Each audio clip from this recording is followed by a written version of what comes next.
All right, let's talk about something we all want more of from our computers: speed. Today, we're going to pull back the curtain on two invisible heroes that make your digital life feel so fast and smooth. I'm talking about cache and buffers. They might sound kind of similar, but trust me, they do very different jobs. Let's get into it. So here's our game plan. First, we need to understand the big problem everyone's trying to solve, which is this thing called the computer speed gap. Then, we'll meet our two main characters, cache and buffers, and see how they work their magic. After that, we'll put them head-to-head to really see the difference, and finally, we'll wrap up with why any of this actually matters to you. Okay, first up, the computer speed gap. This is really the whole reason cache and buffers even exist. It's the root cause of that frustrating feeling when your computer's performance is all over the place. I mean, we've all been there, right? You're totally in the zone, everything's flying, apps are popping open instantly, and then bam, everything just grinds to a halt. It's like hitting molasses. So what's the deal? Why does it go from being a total speed demon 1 second to a sluggish snail the next? Well, the heart of the problem is a serious mismatch in speed. You've got your computer's brain, the CPU, which is an absolute sprinter. It can process things incredibly fast.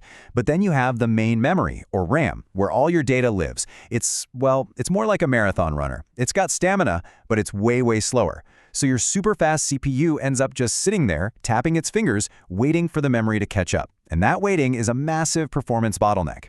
See, the CPU and the main memory are connected by this pathway called a bus. Just picture a 12-lane superhighway that suddenly narrows down to a single tiny country road. The cars, or in this case the data, just can't get through fast enough for the CPU.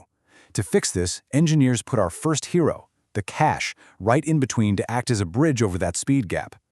So let's zoom in on our first solution. Let's talk about cache. The best way to think about it is as the CPU's own personal assistant. Its entire job is to predict what the CPU is going to need, sometimes before the CPU even knows it needs it.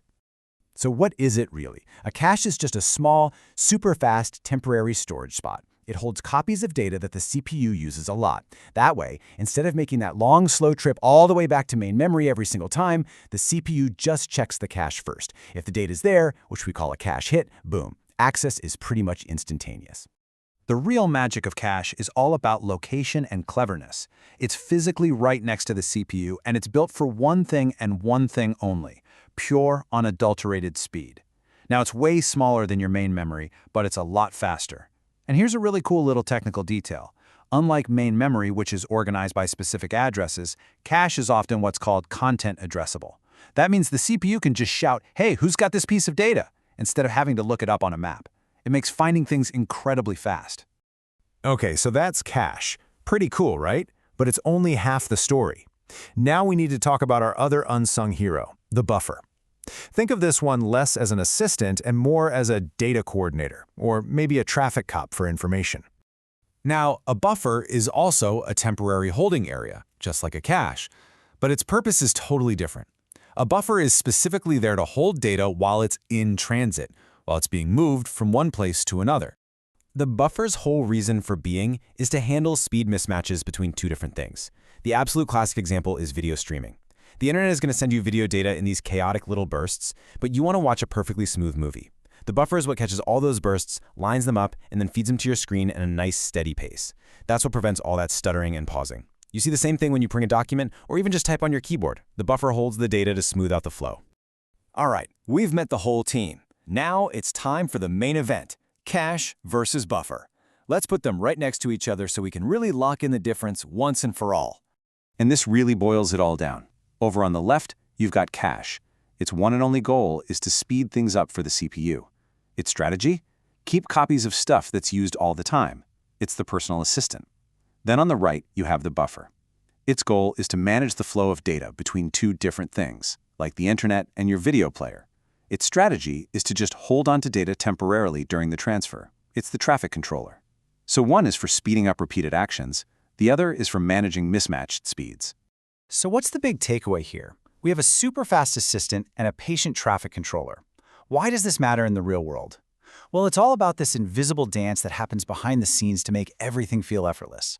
Seriously, think about it. Every single time you open an app you just used and it pops up instantly, that's cache doing its job beautifully. Every time you watch a whole movie without it stopping to buffer, that's the buffer, working perfectly. They're in this constant, delicate dance together, and the result is an experience that just feels fast, responsive, and smooth. And this is where it all fits into the bigger picture. You know, if you look at a computer system in layers, the hardware is the absolute foundation. Cache and buffers are built right into that fundamental hardware layer.